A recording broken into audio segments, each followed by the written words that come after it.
चलिए भाई, स्टार्ट करते हैं यहाँ से। आपका प्रीलिम्स के लिए ठीक है टारगेट यूपी पीसीएस 2025 12 तारीख है। अभी तक जो भी आपका हो रखा है मेंस का उसको होल्ड पे रख दीजिएगा तुरंत। अब लग जाइए, 3 महीने आपके पास हैं प्रीलिम्स के लिए। ठीक है, इस बार दे रहे हो सब लोग, फॉर्म तो भरे ही हो। ठीक है, तो राइटिंग प्रैक्टिस थोड़ी बहुत करते रहिएगा, लेकिन अब फोकस किस पे करना है? फैक्चुअल चीज़ों पे ज़्यादा फोकस करेंगे। ठीक है,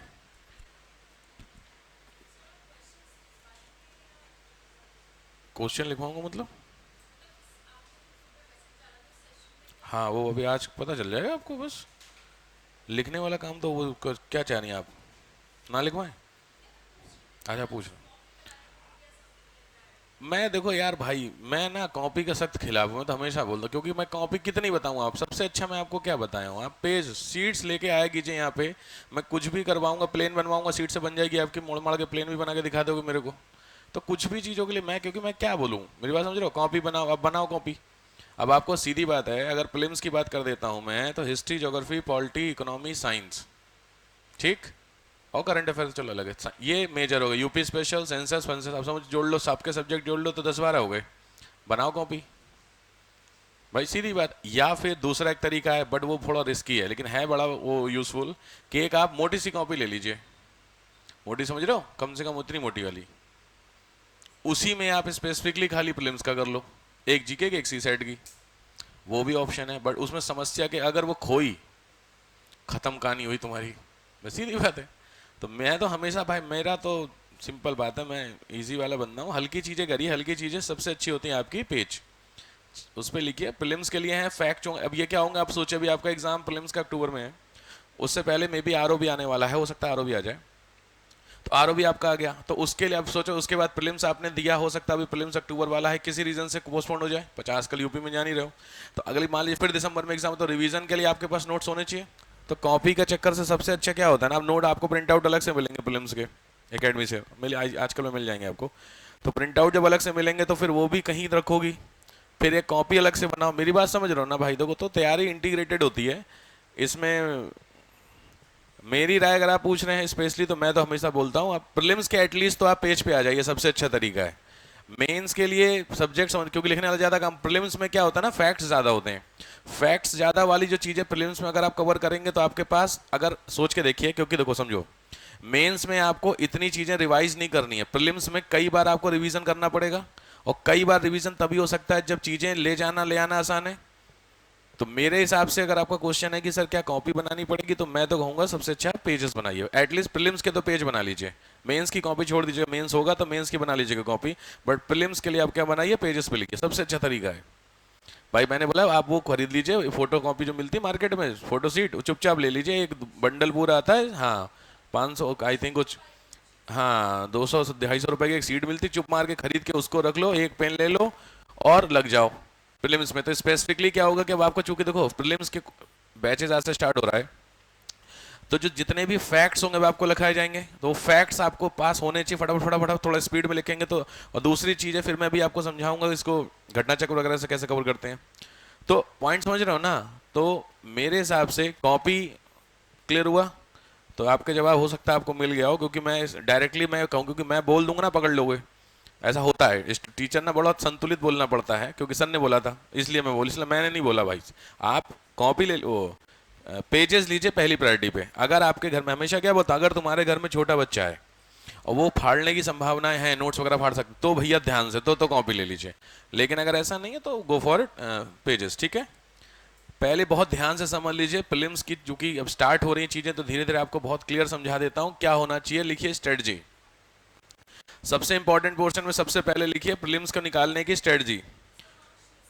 सीट्स आज मिल जाएंगी, ले लीजिए, बिल्कुल मिल जाएंगी। आज क्या, अब ले लीजिएगा, सीट्स अवेलेबल रहती हैं, एकेडमी हमेशा रहती है, इतना कोई दिक्कत नहीं है।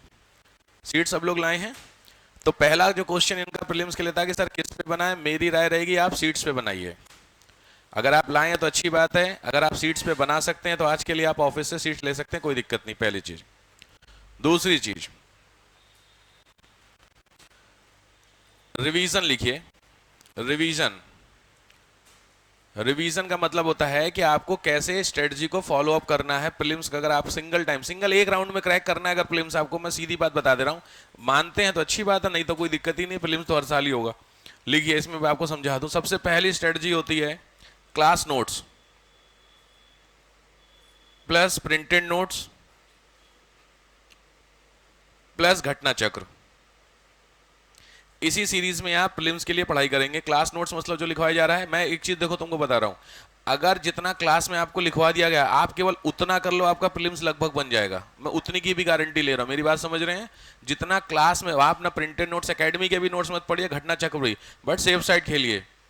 घटना चक्र सबने सुना होगा, 4 घटना चक्र कंपलसरी है, आपके पास होनी चाहिए। नीचे नोट कर ली, जिसके पास है अच्छी बात है, नहीं है तो नोट कीजिए। हिस्ट्री, ज्योग्राफी, पॉलिटी और साइंस, 4 घटना चक्र कंपलसरी है सबके पास।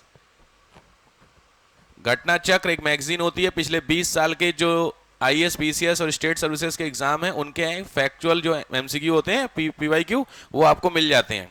तो घटना चक्र हर किसी के हाथ में घर पे आनी चाहिए, मुझे नहीं चाहिए, आपको अपने घर में चाहिए। अगर आप खरीदने की क्षमता नहीं रखते हैं तो उसके ऐप अवेलेबल है फ्री में प्ले स्टोर पे, सब अवेलेबल है। हिस्ट्री, ज्योग्राफी, पॉलिटी और साइंस, चारों के ऐप फ्री में है, कोई दिक्कत नहीं है। आप उस ऐप को डाउनलोड करिए और उसमें मतलब पूरी घटना चक्र उन्होंने पीडीएफ में दे दी है, समझ गए, चैप्टर वाइज, तो आप उसको भी उसमें से पढ़ सकते हैं। मेरा मानना रहता है हार्ड कॉपी में हाईलाइट करना आसान होता है, ठीक है। अब करना क्या है, करना ये है, जो टॉपिक आपको एकेडमी जिस दिन, देखो 100 दिन का प्लान बता रहा हूं मैं, रोज रोज नहीं बताऊंगा। जो एकेडमी आज आपको टॉपिक कवर कराई, उस टॉपिक को हर हाल में घटना चक्र में से कवर करना है उस दिन जाकर के। अगर आप लेट हो गए तो थोड़ी सी दिक्कत ये हो सकती है, क्योंकि फैक्ट्स काफी लिखाए जाएंगे आपको, और अगर आप लेट हो गए तो मेरी बात समझ रहे, आज के फैक्ट्स रह गए और फिर कल के नए बढ़ गए तो बहुत गड़बड़ हो। अगर आपने हफ्ते भर के भी फैक्ट्स पीछे हो गए तो मान के चलिए दिक्कत हो जाएगी भाई। यूपी पीसीएस का जो पेपर है वो अभी भी बहुत ज़्यादा अपडेटेड नहीं है, ट्रेडिशनल पैटर्न को फॉलो कर रहा है, मतलब 70% टू 80% फैक्ट्स होते हैं, 20% कॉन्सेप्ट आता है। 20 भी मैं ज़्यादा ही बोल दिया, वरना मेनली जो होता है फैक्चुअल, समझ रहे हो, फला क्या आर्टिकल ये 14 की, समझ रहे हो, सीधे सीधे सीधे, तो वो फैक्ट। तो इसका मतलब है आपको अपनी लर्निंग कैपेसिटी जो सिटी होती है उसको क्या करना है, बढ़ाना पड़ेगा। तो याददाश्त आपकी क्षमता आई डोंट नो कैसी है, रट्टा मारना जिसको सीधी भाषा में बोलते हैं, आप लोगों की अच्छी है रट्टा मारना? अच्छी है तो शुरू हो जाइएगा, क्योंकि आईएएस तीनों चीजें आपकी चेक करता है, मतलब सिविल सर्विसेज, रटने की एबिलिटी मतलब याददाश्त की क्षमता, एनालिटिकल एबिलिटी जो लिखने का काम आती है, और वर्बल एबिलिटी बोलने की क्षमता, ठीक बात है।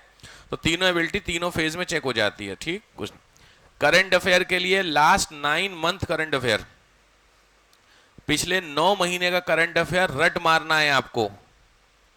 9 मंथ करंट अफेयर आपको रट मारना है। अब 9, लास्ट 9 का मतलब होता है टिल योर एग्जाम। आपका एग्जाम अक्टूबर में है, तो सीधी बात है अक्टूबर से 9 महीने पीछे कितना हुआ, अप्रॉक्स फरवरी, ठीक। मार्च कोई बात, आप मार्च ले लीजिए, मार्च, अप्रैल, मई, जून, जुलाई, अगस्त, सितंबर, अक्टूबर, आप 8 महीने को दिक्कत, ठीक है। ये है, क्लियर हो गया, मतलब ये है रिस्की साइड। रिस्की साइड का मतलब है 80% करंट अफेयर यहीं से आएगा, 20% करंट अफेयर लास्ट 1 ईयर से आता है, समझ गए बात को। तो अगर सेफ साइड खेलना, मैं दोनों चीजें बता रहा हूं, सहवाग की भी बैटिंग और द्रविड़ की भी बैटिंग। सहवाग की बैटिंग मतलब ये हो गई तुम्हारी, लगी तो शतक नहीं तो आउट, लेकिन अगर आप द्रविड़ के सेफ साइड है तो 1 साल की आपको प्रॉपर करंट अफेयर चाहिए होगा, ठीक है। तो वो प्रॉपर करंट अफेयर एकेडमी आपको अवेलेबल करा देगी हर चीज के लिए, कुछ उसके लिए आपको परेशान कुछ नहीं होना है, वो सब हम आपको प्रिंट आउट देंगे, वो वीडियो बनेगी, सब कुछ होगा, ठीक है। तो आपको उसके लिए नहीं मिलना, करना बस ये है कि आपको जो कराया जाए वो कर लीजिएगा, समझ गए। तो केवल स्टैटिक पोर्शन में ये होगा। हाँ, अब डेली बेसिस पे जब क्लास खत्म होगी तो ये आपकी रिस्पॉन्सिबिलिटी है, आप मुझे इन्फॉर्म करेंगे सर आज का होमवर्क दे दीजिए। तो रोज रोज का आपको कुछ ना कुछ लिखने वाला कंटेंट होता है। प्रीलिम्स के फैक्ट्स जो नहीं होते, बहुत कॉमन फैक्ट्स होते हैं जो सब जगह अवेलेबल होते हैं, जैसे आर्टिकल्स, शेड्यूल, समझ रहे हो, वो फैक्ट्स आपको लिखने पड़ेंगे, ठीक है। तो उसके लिए मैं नहीं लिखवाऊंगा, तो कुछ काम आपको खुद से करना पड़ेगा। 98-99% काम एकेडमी करा देगी, 1% आपको करना पड़ेगा खुद से, समझ गए, क्लियर हो गया। जो फैक्ट्स आपको बताऊं मैं लिखने के लिए, उसको घर पे चुपचाप 100 पेज की कॉपी ले लेना, सारे फैक्ट्स एक जगह लिख लेना, क्लियर हो गया, समझ गए। कुछ नहीं है प्रीलिम्स में बता रहा हूं आपको, भरोसा रखिए, कुछ नहीं है यूपी का प्रीलिम्स, अगर आप सीरियस होकर काम करेंगे। सी सैट यूपी का और हलवा है, यूपीएससी की कंपेयर में अगर करता हूं तो सी सैट बहुत हलवा पेपर है, 40-42 क्वेश्चन आपके आते हैं डायरेक्ट आपके अनसीन में से, बात को समझिए, और मेरी बात सुनने से अच्छा है आप घर जाके पीवाई के उठा लेना सी साइड का, आपको खुद समझ में आ जाएगा मैं क्या कर रहा हूँ। और जो अनसीन पैसेज होते हैं वो भी 4-4 5-5 लाइन के होते हैं बस, ऐसा नहीं जैसे आईएएस का अनसीन होता है 1.5 पेज का, आपकी हालत खराब हो जाएगी पढ़ने में। 1.5 पेज का समझ रहे हो, एक पूरा पेज, फिर उसमें से क्वेश्चन छांटना। यहाँ 5-6 पेज का होता है, सीधे सीधे फट फट फट फट, मतलब 5-6 लाइन का होता है, आपको सीधे सीधे क्या हो जाएगा, आंसर सीधे सीधे निकलेंगे। तो आप केवल अनसीन पैसेज देखकर भी आपका काम बन जाएगा, ठीक है। बट सेफ साइड चलेंगे तो सी साइड का जो पोर्शन होगा वो कवर होगा 1 बाय 1 करके, उसकी कोई दिक्कत नहीं। क्लियर हो गया? तो स्ट्रेटजी सबको समझ में आ गई भाई साहब कि कैसे काम होना है, कितना होना है? कोई कंफ्यूजन हो तभी पूछ लीजिए मुझसे, कि दोबारा अब नहीं बताऊंगा मैं आपको। टाइम कोशिश कीजिए एटलीस्ट जो घर पे है। देखो एक चीज बस समझ लीजिए, आप प्रीलिम्स के लिए अगर इस बार दे रहे हैं फॉर्म, आपको सबने ही भरा आपने, तो अगर आप इस बार देने की सोच रहे हैं तो मैं सीधी बात कह रहा हूं, रिवीजन मोड पे आ जाइए। मेरे हिसाब से अगर सेफ खेलना चाहते हैं तो 4 से 5 रिवीजन घटना चक्र का चाहिए। इन चारों घटना चक्र जो आपके पास है, ठीक है, वो तभी हो सकता है जब आप क्लास के साथ घटना चक्र को, बहुत सारे बच्चे क्या करते हैं पहले क्लास खत्म कर लेते फिर घटना चक्र पे आते हैं, ये बेवकूफी है। क्लास के साथ घटना चक्र में एक सिंगल रीडिंग तो आप कवर कर ही लोगे हाथों हाथ, फिर रिवीजन मोड पे आ जाओगे ना, ठीक। टेस्ट सीरीज लिख लीजिए, अनाउंस्ड है 15 जुलाई से, पेपर आपके ऑल बन चुके हैं ऑलमोस्ट। 15 जुलाई, 15 जुलाई से आपके टेस्ट सीरीज स्टार्ट है। पहले वीकली टेस्ट होंगे और उसके बाद हम लोग 15 सितंबर से 15 अक्टूबर, 12 अक्टूबर का आपका एग्जाम है, तो 15 सितंबर से अक्टूबर में फिर वीकली 3 एग्जाम होंगे आपके, ठीक है। थोड़ा स्पीड बढ़ा देंगे। टोटल 30 पेपर होते हैं, सेक्शन वाइज शेड्यूल्ड आपको मिल जाएगा। शेड्यूल का मतलब किस दिन कौन सा पेपर होगा, सब्जेक्ट वाइज। समझ में आई सारी बातें? ठीक है। करंट अफेयर के लिए सबसे अच्छा तरीका होता है न्यूज़पेपर। मैं हमेशा बोलता हूं पढ़ लीजिएगा न्यूज़पेपर, तो आपकी अच्छी बात है, नहीं तो बहुत ज्यादा मेहनत नहीं करनी। Current affair print out academy वाले कवर करते हैं चीजों को लेकर के। चलो समझ गए, शुरू करें। चलिए हेडिंग डालिए, आज से स्टार्ट करते हैं। पहले मेजर सेक्शन कवर करेंगे। मेजर का मतलब जो ज्यादा प्रोबेबिलिटी है, तो सबसे ऊपर डालिए modern history. Modern history 15 to 20 question, 15 से 20 क्वेश्चन के लिए क्लासेस शुरू। मॉडर्न हिस्ट्री, जहां आपने मॉडर्न हिस्ट्री लिखा है उसके नीचे लिखिए 1707, 1707-1947। मैंने उधर आपको प्री मेडाइवल वर्ड यूज किया गया था, याद है, प्री मॉडर्न वाला। ये वही चीज आपको यहाँ पे प्रीलिम्स में, कॉन्सेप्ट बिल्कुल नहीं समझाऊंगा, फैक्ट्स लेके चलूंगा, 20 में जहां जहां नीड होगी मैं बताते चलूंगा, समझ में आ जाएगा आपको, कोई दिक्कत नहीं। क्लियर हो गया? चलिए 1707 से 1947 के बीच का है, 15 से 17 क्वेश्चन आपके आएंगे। हाँ ठीक है, ऑलमोस्ट यूपी में इतने आते हैं, मॉडर्न में से इतने आ जाते हैं क्वेश्चन, कोई बहुत बड़ा टास्क नहीं है। और ये मान के चलिए कि 15 से 17 में से 14, 13, 12 से 14 क्वेश्चन बन जाएंगे आपके, कहीं कोई दिक्कत नहीं है। जो कराऊं चुपचाप उसको ठीक से कवर करना। अपने नोट्स शेयर अगर आप किसी को कर रहे हैं तो जो व्यक्ति कर रहा है वो इंपॉर्टेंट नहीं है, जो भाई साहब किसी के नोट्स ले रहा है वो बड़ा रिस्क है, क्योंकि सामने वाले ने क्या लिखा है मुझे नहीं पता। मेरी बात समझ रहे हो? मैं बोल रहा हूं, आप लिख रहे हो, आपने किसी से लिए, भाई मैं कर लिया, मेरे को नोट्स दे दे, तो अपना अपना देख लेना। क्योंकि ये सब चीजें मैं क्या बता रहा हूं, पिछले 20 साल में हो चुकी हैं चीजें, इसलिए मैं आपको ये सारी चीजें बता रहा हूं। होती हैं कि सर मेरे में ये लिखे, मेरे में लिखा है, फिर मेरे को पता चला, मैंने तो यार कमाल बात, 2 फैक्ट थोड़ी बोलूंगा। गांधी जी जब पैदा हुए उसी साल पैदा हुए, आगे पीछे थोड़ी पैदा होंगे। अब तुमने कोई और फैक्ट लिख लिया तो उसमें मेरी गलती नहीं है, ठीक है। तो आप भाई साहब आपकी जिम्मेदारी है, समझ गए बात को? तो अगर आपको फैक्ट्स को सेटिस्फाई करना है कि करना है तो आप मुझसे ऑफिस में मिलिए कि सर ये इसका फैक्ट्स आपने क्या लिखवाया था। बात समझ रहे हैं? हाँ, ये पहले बता दे रहा हूं, बाद में जान मत खाना। चलिए 1707 पहली हेडिंग डालिए। 1707 औरंगजेब डेथ। 1707 में औरंगजेब की डेथ होती है। 1707 में औरंगजेब की डेथ हुई। औरंगजेब की डेथ होने के बाद लॉजिक बात है, औरंगजेब की डेथ होती है 1707 में, उसके बाद 1857 में 1857 की क्रांति होती है। इस क्रांति यानी 1707 से 1857 के बीच में बहुत सारे मुगल इंपरर भी बने थे। उन मुगल इंपरर से 1 से 2 क्वेश्चन उठ जाता है, उनके फैक्ट्स, उनके नाम में भी आपको नहीं पता हो, मैं उनके नाम 1 बाय 1 करके उनके फैक्ट्स लिखाते चल रहा हूं। क्लियर हो गई चीजें? चलिए पहला लिखिए, डेट लिख लीजिए 3 मार्च 1707। 3 मार्च 1707 अहमदनगर औरंगजेब डेथ। जहां 1707 में वहां 3 मार्च डेट डाली है, जगह का नाम है अहमदनगर। अहमदनगर, महाराष्ट्र, अहमदनगर। ठीक है, देखिए नेक्स्ट 52 ईयर अगले 52 साल dash 8 king, next 52 year 8 king, अगले 52 साल के अंदर कितने राजा बदले? 8 राजा बदल गए। समझ गए बात को? तो 1707 से लेकर के नेक्स्ट 52 ईयर जोड़ोगे उसमें टोटल 8 किंग बदल चुके। इसका सीधा मतलब क्या निकला आपको? इसका मतलब हुआ कि कोई भी राजा उतना कैपेबल नहीं था जो सस्टेन कर सके। सिंपल बात है। तो बहुत सारे राजा बदले होंगे, तो इन सभी राजाओं के फैक्ट्स मैं आपको लिखा रहा हूं। पहला बंदा ये बहादुर शाह फर्स्ट, बहुत ध्यान से नाम लिखना, बहादुर शाह प्रथम फर्स्ट, 1707 से 1712, और टाइटल जरूर लिखिएगा शाह आलम फर्स्ट, शाह आलम फर्स्ट। हाँ, ये खुद ही लेते हैं, मिलता कोई थोड़ी है, खुद ही ले लेते हैं। Shah Alam first, 65 year age, 65 साल में राजा बना।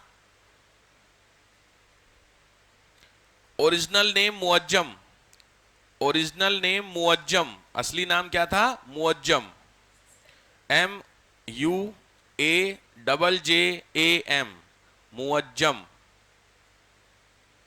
1683 सन ऑफ संभाजी, 1683 संभाजी के पुत्र, dash Sahu, dash Sahu, release from Mughal jail, Mughal jail से आजाद किया था। कहानी कुछ इस तरीके से है। इसका कॉन्सेप्ट, शिवाजी का नाम सुना था, तो शिवाजी के जो बेटे थे संभाजी, उनका बेटा था साहू, उसको औरंगजेब के साथ शिवाजी की लड़ाई चल रही थी, कहानी मोटा मोटी बताइए आपको। तो शिवाजी के जो लड़के थे उसको कैद किसने करके रखा हुआ था? औरंगजेब ने। तो औरंगजेब के बाद जब ये राजा बनता है तो उसने शिवाजी के लड़के को क्या किया? जेल से छोड़ दिया। ठीक है, मराठा एम्पायर में इसको कवर करना इंपॉर्टेंट यहां पे नहीं है। नेक्स्ट 1712, 1712, 1712, 1712, डाइड अगेंस्ट बंदा बहादुर वॉर, बंदा बहादुर के अगेंस्ट में लड़ाई लड़ते हुए खत्म हो गया, अगेंस्ट बंदा बहादुर वॉर। लिखो। नेक्स्ट साहेब बेखबर, 20 बार कम से कम आया क्वेश्चन यूपीपीसीएस में कि किस व्यक्ति को साहेब बेखबर के नाम से जाना जाता था। Who person known as a sahib, ध्यान में स्पेलिंग बोल देता हूं, SHAHE, साहेब बेखबर, साहेब BEKHABAR, बेखबर। कुछ नाम से पता चल रहा है इससे? साहेब बेखबर, इसका सीधा मतलब है एक ऐसा राजा जिसको खबर नहीं है दुनिया की, सीधा मतलब अपने में बिजी होगा।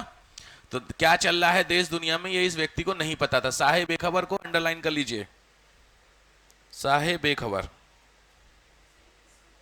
इन्हीं के सारे फैक्ट्स हैं, बहादुर शाह फर्स्ट बंदे के। क्लियर? ये राजा था औरंगजेब के बाद उतना काबिल नहीं। मैंने बोला सिंपल बात है, अगले 52 सालों में अगर 8 राजा बने तो कोई भी काबिल नहीं आदमी था। जब काबिल नहीं होगा तो उसके फैक्ट्स मैं आपको बता दे रहा हूं। ठीक है, नेक्स्ट आइए। जहांदार शाह, नेक्स्ट किंग है जहांदार शाह, जहांदार शाह, जहांदार शाह 1712-13, 1712-13, एक साल के लिए बस, 1712-13, जहांदार शाह। लिखिए। डिफीटेड अजीम उन उस्मान, जहांदार शाह के बाद पहला पॉइंट, जहांदार शाह के अंदर डिफीटेड अजीम उन उस्मान, अजीम उन उस्मान को हरा करके डैश बिकेम किंग, राजा बना। अजीम उन उस्मान, उसको हरा करके क्या बनता है? ये राजा बनता है। समझ गए? 12-13, एक से एक टाइटल दिए गए थे मुगल राजाओं को, सब नमूने ही थे भाई। राजा काबिल हो, कोई जरूरी नहीं, मतलब आप काबिल हो तो कोई जरूरी नहीं बेटा भी उतना काबिल हो ना। उसका एग्जाम्पल आपको मुगल डायनेस्टी में मिल जाएगा। जब से बाबर था, हुमायूं, अकबर के नाम आप सबने सुने होंगे, लेकिन उसके आगे के जब फैक्ट्स अभी दूंगा तो एक से एक है कहानियां। चलो नेक्स्ट आओ। ऑप्टिमम पीरियड फॉर, अनुकूल युग था, ऑप्टिमम पीरियड, अनुकूल युग था डैश डांसर, नर्तकों के लिए, सिंगर, सिंगर, डांसर, सिंगर, और थिएटर वर्कर, नाट्यकर्मी। कुछ समझ में आया? मतलब ये राजा साहब केवल क्या करते थे, डांस देखते थे, गाने सुनते थे, और वो थिएटर वगैरह नहीं होते थे, उसी में बिजी थे। भाई देखो, एम्पायर को बर्बाद करने में सबसे बड़ा रीजन क्या होता है? आलस। आपके पिताजी ने बहुत सारा पैसा कमाया बहुत मेहनत करके, और मेहनत करने के बाद आप आए, आप उतने काबिल नहीं हैं, तो धीरे धीरे धीरे धीरे क्या करेंगे? आपके पास अगर काबिलियत नहीं है अपने एम्पायर को बढ़ाने के लिए, तो आप उस एम्पायर को बेचना शुरू करेंगे, और ऐसी ऐसी नौबत आती है कि लोग अपने घर का सामान तक बेच देते हैं। मेरे गांव की बहुत फेमस कहानी बोली जाती है, उनके पास बिलीव मानिए करीब करीब 350 बीघा जमीन थी। मतलब एक 350 बीघा समझते हैं कितना होता है? उतनी जमीन थी, याद रखिए। और आज नौबत ये आ गई है कि उनकी जो मम्मी है वो घरों में बर्तन मांजती हैं, सेम विद इन 15 ईयर। बस रीजन, पिताजी ने जितना कमा के दिया, जो बेटे थे वो उतने काबिल नहीं थे, तो उन्होंने जमीन बेचने की आदत पड़ गई। और जमीन बेचना अगर आपको सही लग गया, मेरी बात समझ रहे हैं, तो 300 बीघा कितनी देर में निकलेगा आपको हवा ही नहीं लगेगी। खट खट खट खट खट 300 बीघा खत्म। अब गोल्ड बिका, अब सामान बिका, अब क्या करो? जिंदगी तो चलानी है ना, ये हाल है। बस सीधी बात है। तो इसीलिए सेम कहानी, तो अकबर वहां तक की कहानी सब सही थी, लेकिन औरंगजेब के बाद जो सक्सेसर थे वो उतने काबिल नहीं थे, तो उसके हिसाब से सामने आपके। नेक्स्ट सबसे इंपॉर्टेंट लिखिए, गर्लफ्रेंड। गर्लफ्रेंड महिला मित्र, लाल कुंवर। लिखते चलिए, इन्हीं की, अंकल जी की। हाँ जी, कमाल है यार। तुम्हें क्या लग रहा, पिक्चर बारे में बता रहे? लाल कुंवर, ध्यान से, बड़ा फेमस क्वेश्चन है, यूपी पीसीएस ने तो बड़ा पूछा है लाल कुंवर। लाल कुंवर नाम ध्यान से,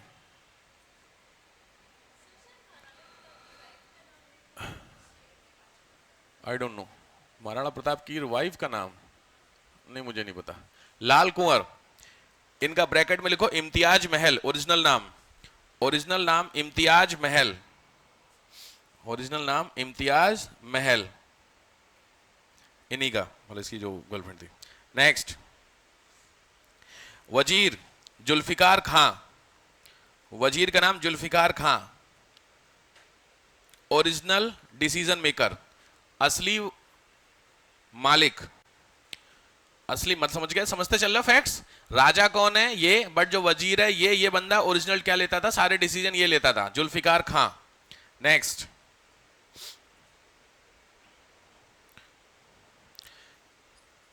ही गेव सवाई राजा जयसिंह। सवाई राजा जयसिंह, इसने सवाई राजा जयसिंह को टाइटल ऑफ मिर्जा। मिर्जा आपने नाम सुना, मिर्जा सवाई राजा जयसिंह, तो जो मिर्जा का टाइटल है वो इसी व्यक्ति ने दिया था, किसको? जयसिंह को। जयसिंह को नाम सुने आप लोगों ने, फाउंडर ऑफ जयपुर, ठीक है, सवाई राजा जयसिंह। नेक्स्ट, मिर्जा, मिर्जा का टाइटल दिया था। नेक्स्ट, राजा अजीत सिंह।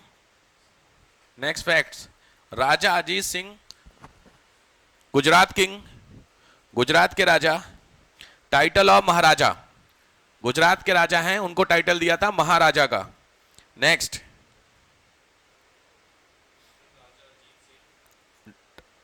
राजा अजीत सिंह कहां के थे? गुजरात के थे, इसको टाइटल क्या दिया था? महाराजा का। जनता ने पिछले वाले बंदे को किस चीज का टाइटल दिया था? साहे बेखबर। पब्लिक का याद है टाइटल? इस बंदे को और खतरनाक टाइटल दिया गया है, इस बंदे को टाइटल दिया गया है, कोई हंसेगा नहीं, इस बंदे का टाइटल है लंपट मूर्ख। नोट कर लीजिए, लंपट समझते हैं? लंपट नहीं समझते? अबे लंपट बोला जाता है यार, यूपी की लैंग्वेज बड़ी फेमस है, हैं?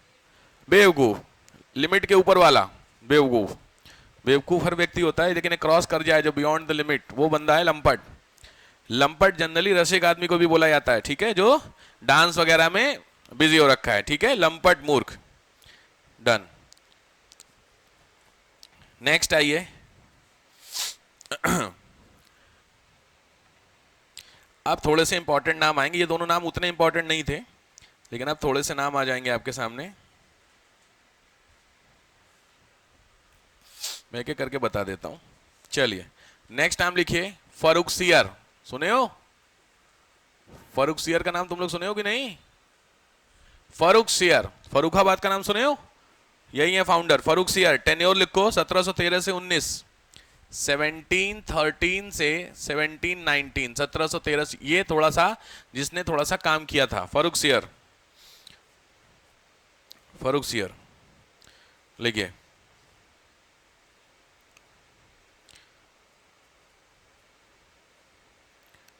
Birth Iran, birth Iran. Next, made Aurangabad headquarter, अपने हेडक्वार्टर औरंगाबाद को इसने बनाया, Aurangabad headquarter. Next, two major person, दो मुख्य व्यक्ति, डैश, कौन सा मतलब, महाराष्ट्र वाला। दो major person known as Sayyid brother, इनके नाम बहुत इंपॉर्टेंट है, ध्यान से। सैयद ब्रदर, ध्यान से, मैं हाईलाइट कई जगह कर दिया। सैयद ब्रदर, ये इंपॉर्टेंट नाम है, जरूरत पड़ेगी भी आपको। इसके समय दो बंदे थे सैयद ब्रदर, उनकी जरूरत पड़ेगी भी आपको। नेक्स्ट, आपने उसका नाम सुना है बंदा बहादुर, गुरु गोविंद सिंह का नाम सुने हो? गुरु गोविंद सिंह ने क्या बोला था कि मेरे बाद कोई किंग नहीं होगा, उसका मतलब गुरु नहीं होगा ना। तो हाँ, तो बट सिखों को कोई तो लीड करेगा, तो ये गुरु गोविंद सिंह के जो चेले थे बंदा बहादुर थे। बंदा बहादुर का मर्डर फर्रुखसियर ने किया था। लिखिए, ही मर्डर्ड बंदा बहादुर 1716। इसको हटा देता हूं, वैसे करके लेता हूं मैं। 1716, 1716 में बंदा बहादुर मर्डर किया था। नेक्स्ट,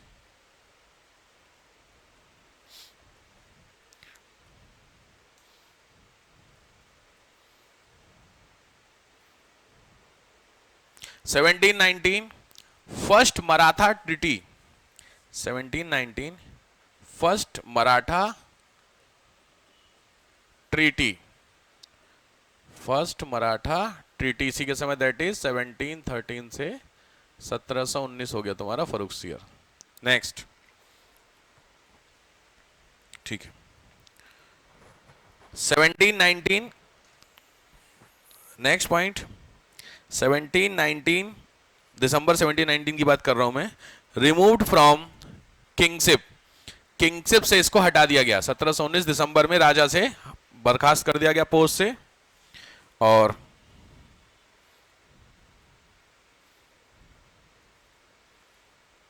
ठीक है, नेक्स्ट, नेक्स्ट किंग है मोहम्मद शाह, मोहम्मद शाह।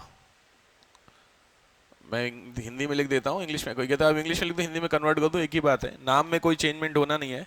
1719 टू 48, 1719 से 1748। एक चीज ध्यान रखना, इसकी डेथ और इसकी डेथ के बीच में दो राजा और हैं, दो दो महीने के लिए।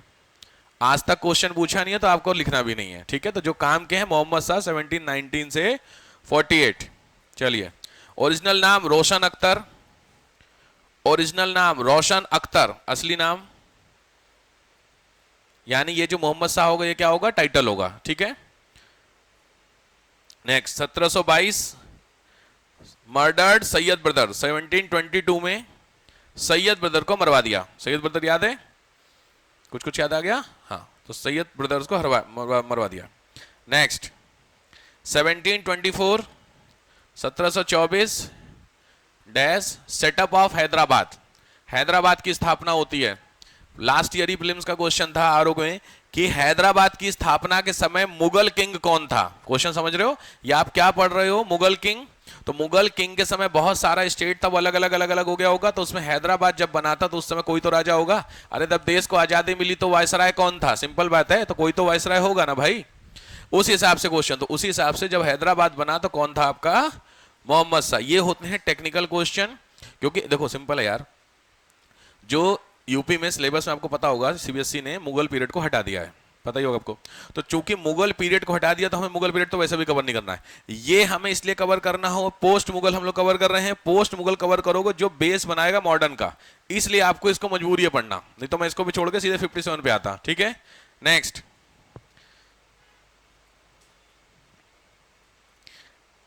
4 न्यू स्टेट्स, 4 न्यू प्रोविंसेस, 4 नए राज्य बने, बंगाल, भरतपुर,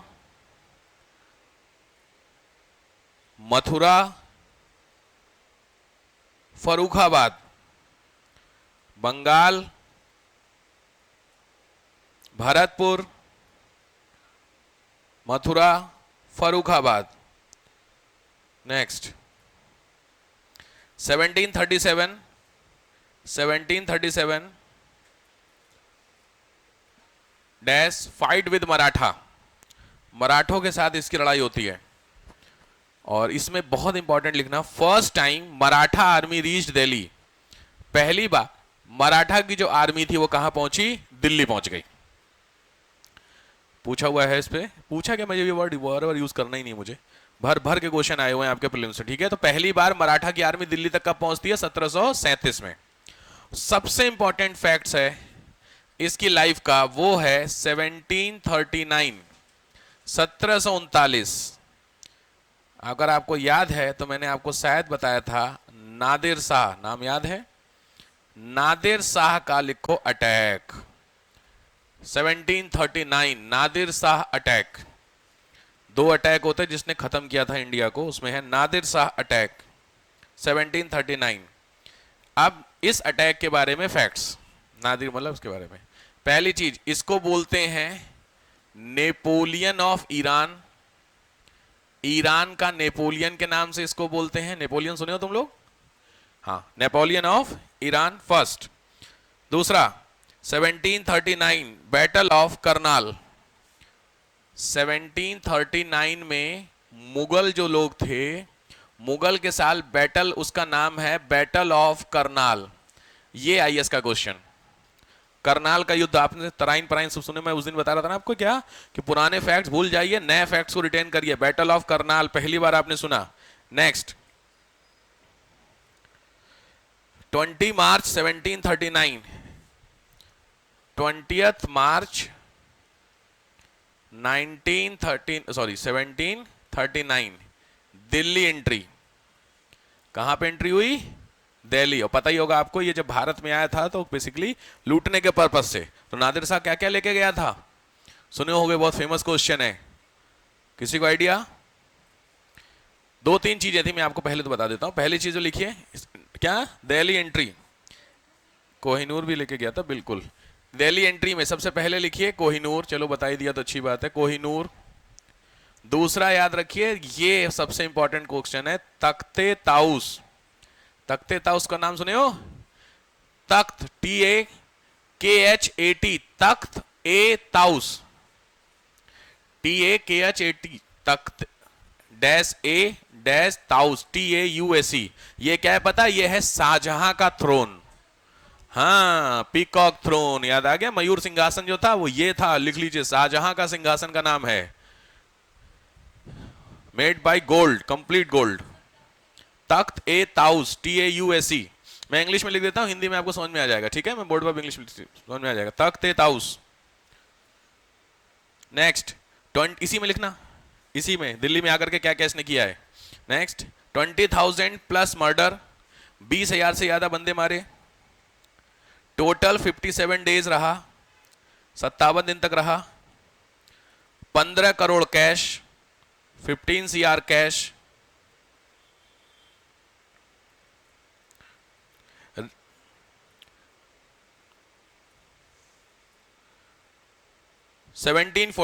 डाई, 1747, 1747 में डेथ हो जाती है। नेक्स्ट डेथ जाती है,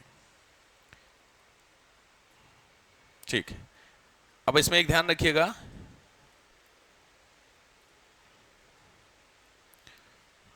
अब यहां पे बहुत कंफ्यूजन होता है। क्या आप कौन से राजा पढ़े हो, किंग कौन था इस समय, मोहम्मद शाह। ध्यान से, अब मोहम्मद शाह के बाद जो राजा आएगा उसका नाम और इसी समय जो अटैकर है दोनों के नाम सेम है, तो बच्चे बहुत कंफ्यूज होते हैं भाई। कौन नाम है, अहमद शाह अब्दाली। ध्यान से, मोहम्मद शाह के बाद जो नेक्स्ट किंग है, जो नेक्स्ट किंग है उसका नाम है अहमद शाह। ध्यान से मेरी बात समझो, अहमद शाह, ये नया राजा है, अहमद शाह। टाइम है 48 से 1748 से 1754, अहमद शाह। तो इसके मैं फैक्ट्स आपको बता रहा हूं, ध्यान से। इसके फैक्ट्स में पहला फैक्ट है 1748 में भारत पर अटैक हुआ है अहमद शाह का। इंपॉर्टेंट है, ये नाम साथ में अटैच होगा अब्दाली, अहमद शाह अब्दाली। समझ गए बात को? सेम कहां बोलो? नादिर शाह, ठीक है। तो नादिर शाह जब यहां से गया तो उसके बाद जो नया राजा अहमद शाह, उसके समय अहमद शाह अब्दाली नादिर शाह का भतीजा है। लिखिए नेफ्यू ऑफ अहमद शाह अब्दाली। ये क्या नाम किसका? नादिर शाह का नेफ्यू है, नादिर शाह। दूसरा, अहमद शाह अब्दाली को टाइटल दिया गया है दुर्र ए दुर्रानी। ध्यान से, दुर्र ए दुर्रानी, ये टाइटल दिया गया है। अहमद शाह को टाइटल दिया गया है दुर्र ए दुर्रानी।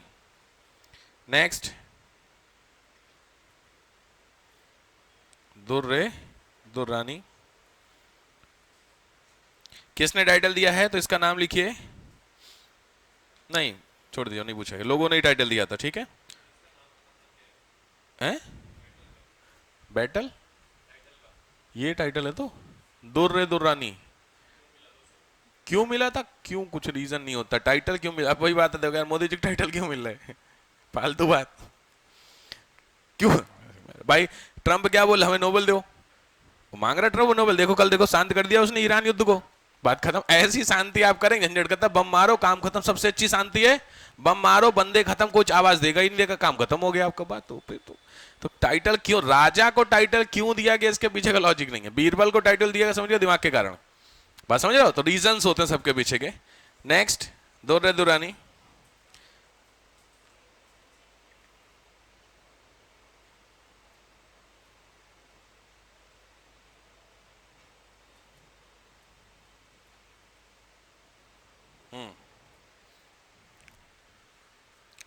इसी के डर से अवध के नवाब, अवध के जो नवाब थे, उन्होंने सुसाइड किया कि उसके ऊपर भी अटैक करेगा। अवध के नवाब सुसाइड, अवध के नवाब, लॉजिक बात है। जिन्होंने सुसाइड किया था उसका नाम है सादत खां। अवध के नवाब का नाम है सआदत खां। क्लियर हो गया?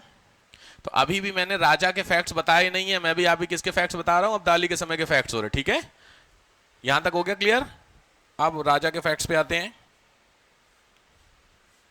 चलो, राजा साहब ने क्या किया? तो अहमद शाह पे आ जाओ। दो तीन चीजें अहमद शाह ने, इसने नंबर एक, सफदर जंग, सफदर जंग इनको बनाया वजीर, सफदर जंग को वजीर, पहला पॉइंट। दूसरा, ऑब्वियस अब्दाली ने इसी के समय अटैक किया होगा जब ये राजा होगा, पीछे बात हो चुकी है टोटल, ठीक बात है। अब वो भी फैक्ट्स है, क्योंकि वो सब क्वेश्चंस ना रिपीट हो रखे हैं, इसलिए मैं बता रहा हूं आपको। नेक्स्ट, इसके समय इसकी मम्मी थी, उसका नाम था उधम बाई। कास्ट को लेकर के कंफ्यूज मत होइएगा। उधम बाई, राजमाता सुने हैं? कई सारी शादियां होती थी भाई, उस समय का हिसाब दूसरा था ना, आजकल बड़ा महंगा है, उस समय कोई दिक्कत नहीं थी। तो उधम बाई जो है, सीधी बात है, इनका लिखो डैश करके डोमिनेंस। ध्यान रखिए, इतिहास में 4 ऐसी गवर्नमेंट रही हैं, हिस्ट्री में 4 ऐसे लोग हैं जहां पे फीमेल लोगों ने, जिनका रहा है क्या रोल एडमिनिस्ट्रेशन में। रजिया सुल्तान इनका नाम है, अकबर के समय का पन्ना सुना, अकबर के समय धाई माँ जो उसकी थी। अरे जो विलन बनी है जोधा अकबर, देखिए उसमें नहीं विलन दिखाई गई है, महामनगा, ठीक है। तो इस तरीके के जो फैक्ट्स होते हैं, तो वो 3-4 लोग हैं। डन। 2 जून 1754, 2 जून 1754 डाइट। 17 जून 1754 खत्म। नेक्स्ट, हटाऊं उसको? चलो, 1750, ईयर जरा ध्यान से करिएगा, 54 ईयर में कंफ्यूज नहीं होना चाहिए। नेक्स्ट किंग का नाम है आलमगीर, आलमगीर सेकेंड। 1754 से 1759, ध्यान से। एक चीज समझना तुम लोग, ये जो डेट मैं लिखवा रहा हूं ना, ये क्यों लिखवा रहा पता है? क्योंकि पढ़ोगे भी ब्रिटिशर्स, तो ब्रिटिशर्स ने ये किया ये किया ये किया, तो वो पता होना चाहिए ना मुगल कौन था, क्योंकि ब्रिटिशर्स लोगों ने कायदे में पहली बार इंडिया को कंट्रोल करना किया था। कब हुई थी प्लासी की लड़ाई? 1757 में। तो 1757, सीधी बात है, कुछ समझ में आ रहा है? तभी आपसे पूछे कि भारत का पहला स्वतंत्रता संग्राम दैट इज 1857, भारत में अंग्रेजों के खिलाफ पहली फाइट कब हुई थी? तो वो है 1757 में प्लासी। तो लॉजिक है, प्लासी बंगाल के अगेंस्ट में हुई थी, बट कोई तो राजा होगा मुगल, वो ये बंदा था। अब आ रही समझ में? ये फैक्ट ध्यान से मैं बताऊंगा इसको। आलमगीर सेकंड लिखो।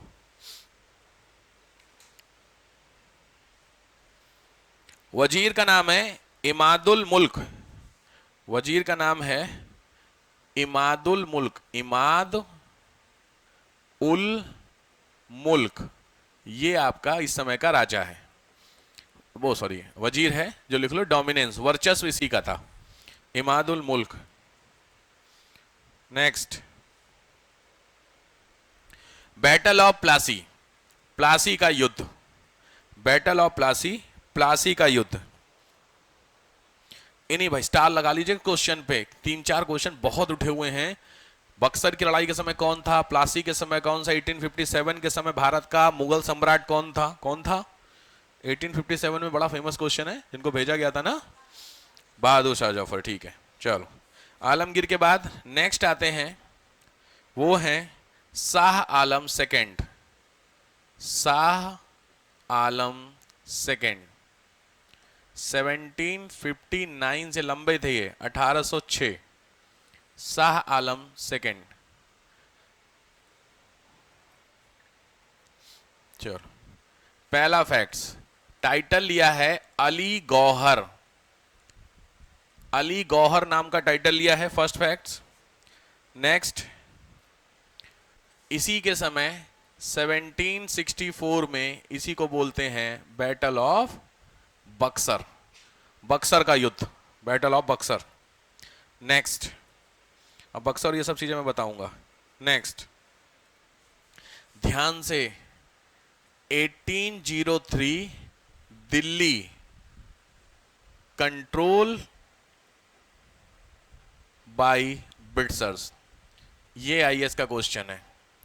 अंग्रेजों ने दिल्ली को अपने कंट्रोल में कब ले लिया था? 1803 में, तो ऑब्वियस राजा तो शाह आलम ही होगा। नेक्स्ट,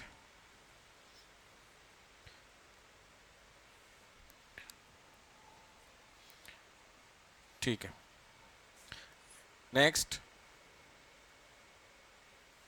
हटाओ इसको। चलो अब जो आपके राजा हैं थोड़े थोड़े से, नेक्स्ट किंग का नाम है Akbar second, Akbar second, Akbar second, 1806 से 1836, 1806 से 36, ध्यान से 1806 से 36। 2-3 इंपॉर्टेंट चीजें, मेन तो इंपॉर्टेंट है, याद रखिए, इन्होंने टाइटल दिया है राजा, किसको दिया है? राम मोहन राय को, राजा राम मोहन राय, याद रखिए राम मोहन राय राजा कहीं के नहीं थे, टाइटल था राजा का।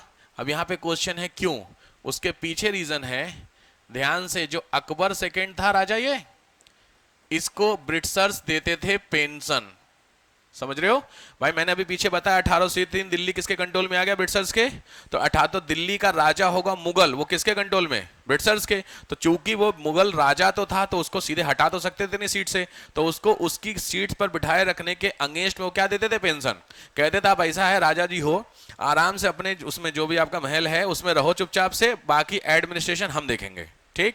उसके बदले में हम आपको क्या दे देंगे?